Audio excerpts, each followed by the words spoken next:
बरसात की हल्की फुहारें आंगन की मिट्टी को भिगो रही थीं।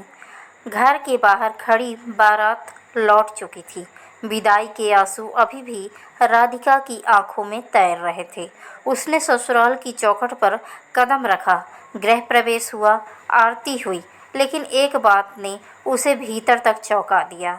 घर में कोई बुजुर्ग महिला नहीं थी। उसके पति आरव ने धीरे से कहा, माँ को गुजरे 5 साल हो गए। राधिका ने बस हूँ कहा, लेकिन उसके मन में जैसे कोई खाली कमरा खुल गया।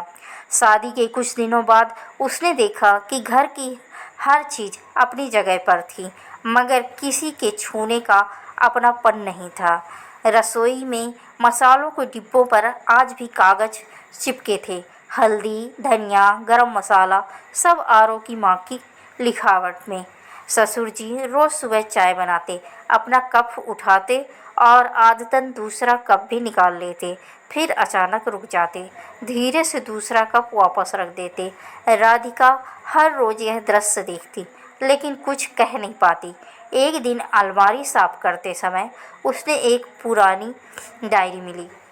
पहले पन्ने पर लिखा था, अगर कभी मेरी बहू इस डायरी को पढ़े तो उससे सिर्फ इतना कहना, बेटी मुझे माफ़ करना कि मैं तेरा स्वागत अपने हाथों से नहीं कर पाई। राधिका के हाथ कांप गए। वह बैठकर पूरी डायरी पढ़ने लगी। उसमें कोई गहने की सूची नहीं थी, कोई बैंक का हिसाब नहीं था, बस घर के लोगों की पसंद लिखी थी।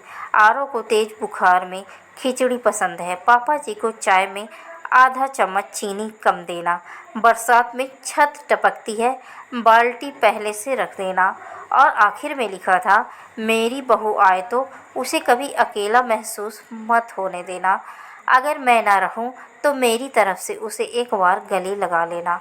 राधिका की आंखों से आंसू टप टप डायरी पर गिरने लगे। उस रात उसने पहली बार ससुर जी से पूछा, पापा जी माँ कैसी थी? इतना सुनते ही ससुर जी की आंखें भर आई।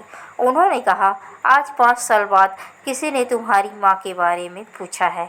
फिर पूरी रात घर में सिर्फ यादें बोलती रही। कैसे उन्होंने संघर्ष करके घर बनाया, कैसे बीमारी में भी सबका ख्याल रखा, कैसे आखिरी सांस तक बेटे की शादी देखने की इच्छा दिल में रह गई। कुछ दिनों बाद राधिका ने एक फैसला लिया। उसने घर के मंदिर में सास की तस्वीर के सामने रोज़ एक ताज़ा फूल रखना शुरू कर दिया। हर सुबह वह तस्वीर से कहती, माँ आज क्या बनाऊँ? फिर डायरी खोलकर वही बनाती जो उसमें लिखा होता। धीरे धीरे घर बदलने लगा। रसोई में फिर से खुशबू आने लगी। आंगन में हंसी लौट आई। ससुर जी के चेहरे की झुर्रियों में मुस्कान दिखाई देने लगी। एक दिन मोहल्ले की औरतों ने ताना मारा, अरे मरी हुई सास से भी कोई इतना लगाव रखता है? राधिका मुस्कुराकर बोली, जिस औरत ने मुझे देखे बिना बेटी मान लिया, उसे मैं देखे बिना माँ क्यों नहीं मान सकती? सुनने वाले चुप हो गए। समय बीतता गया। 1 साल बाद राधिका ने बेटे को जन्म दिया। ससुर जी ने पोते को गोद में लेकर रोते हुए कहा, आज तेरी दादी होती तो सबसे ज़्यादा खुश वही होती। राधिका ने बच्चे को सास की तस्वीर के सामने ले जाकर कहा, माँ आपका पोता आया है, इसे भी वैसा ही आशीर्वाद देना जैसे अपने बेटे को दिया था। उस पल हवा का एक हल्का झोंका आया। तस्वीर के सामने रखा दीपक बिना बुझाए और तेज जलने लगा। राधिका मुस्कुरा दी। उसे लगा माँ ने सचमुच आशीर्वाद दिया है। सालों बाद जब उसका बेटा बड़ा हुआ तो उसने पूछा, माँ मेरी दादी कहाँ है? राधिका उसे तस्वीर के पास ले गई और बोली, बेटा कुछ लोग घर में रहकर भी याद नहीं रहते और कुछ लोग दुनिया छोड़ने के बाद भी पूरे घर में बसे रहते हैं। तुम्हारी दादी उन्हीं में से एक थी।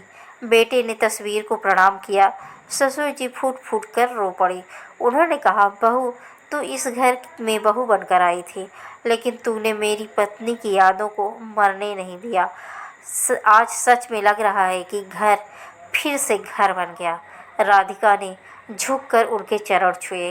पापा जी माँ चली गई है, लेकिन उनका प्यार अभी भी इसी घर में की दीवारों में सांस ले रहा है।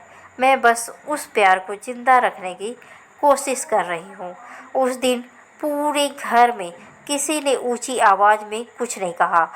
फिर भी ऐसा लगा जैसे बरसों बाद इस घर में किसी माँ की हंसी गूंज उठी हो। सीख, घर सिर्फ ईंट और सीमेंट से नहीं बनता, उसे माँ की ममता, पिता के त्याग और बहू के अपनापन से जीवन मिलता है।